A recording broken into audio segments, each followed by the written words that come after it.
Hello' বন্ধুসকল, কি খবৰ? আশা কৰোঁ আপোনালোক সকলো ভালে আছে।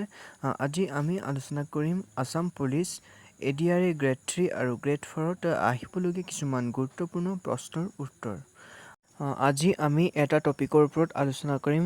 আজিৰ টপিকটো হৈছে আমাৰ ৱৰ্ল্ড জিঅ'গ্ৰাফী। ৱৰ্ল্ড জিঅ'গ্ৰাফীত আমাৰ এইবোৰ কুৱেশ্যনে ঘূৰাই ঘূৰাই আহি থকা দেখা যায়।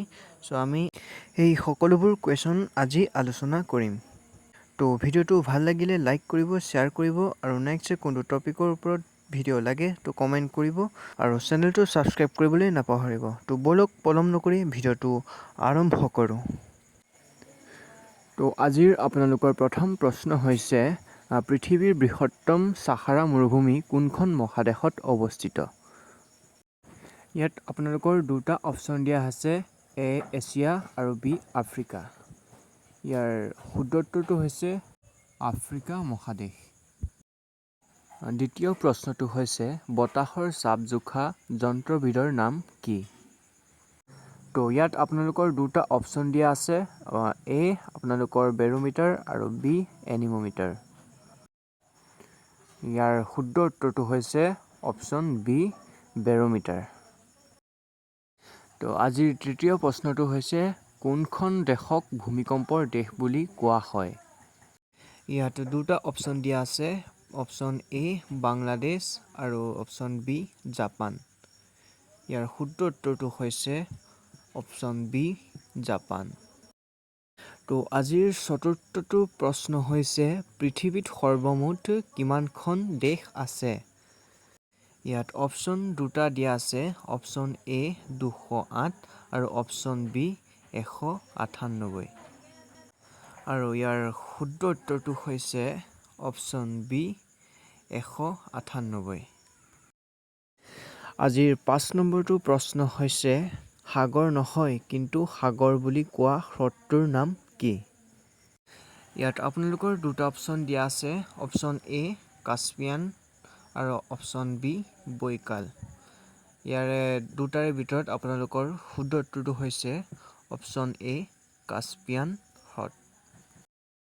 আজিৰ 6 নম্বৰটো প্ৰশ্ন হৈছে বগা হাতীৰ দেশ বুলি কোনখন দেশক কোৱা হয়?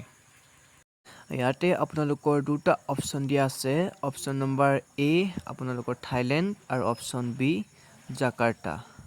আৰু ইয়াৰে দুটাৰ ভিতৰত আপোনালোকৰ শুদ্ধ উত্তৰটো হৈছে অপশ্যন A থাইলেণ্ড।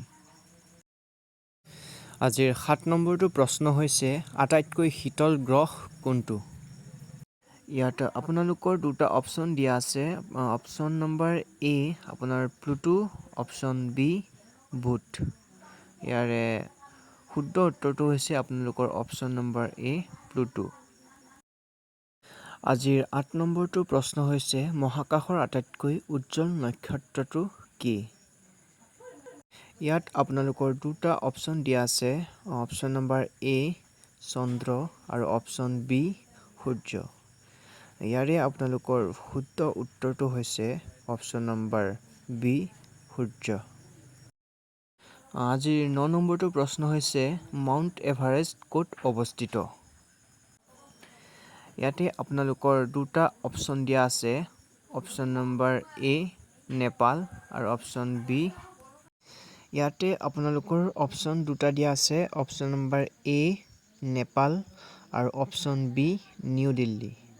ইয়াৰ ভিতৰত আপোনালোকৰ শুদ্ধ উত্তৰটো হৈছে অপশ্যন নম্বৰ A নেপাল। আজিৰ শেষৰটো প্ৰশ্ন 10 নম্বৰ প্ৰশ্ন আপোনালোকৰ ডুৰাণ্ট লাইন কোন দুখন দেশৰ মাজত অৱস্থিত? তো ইয়াতে আপোনালোকৰ দুটা অপশ্যন দিয়া আছে, অপশ্যন A ভাৰত চীন আৰু অপশ্যন B ভাৰত আফগানিস্তান।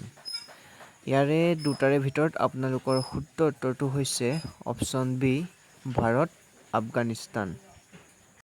তো আজিলৈ ইমানেই আছিল। ভিডিঅ'টো ভাল লাগিলে লাইক কৰিব, শ্বেয়াৰ কৰিব আৰু নেক্সট আপোনালোকক কোনটো টপিকৰ ওপৰত ভিডিঅ' লাগে কমেণ্ট কৰি জনাব। তো আজিলৈ ইমানেই আছিল।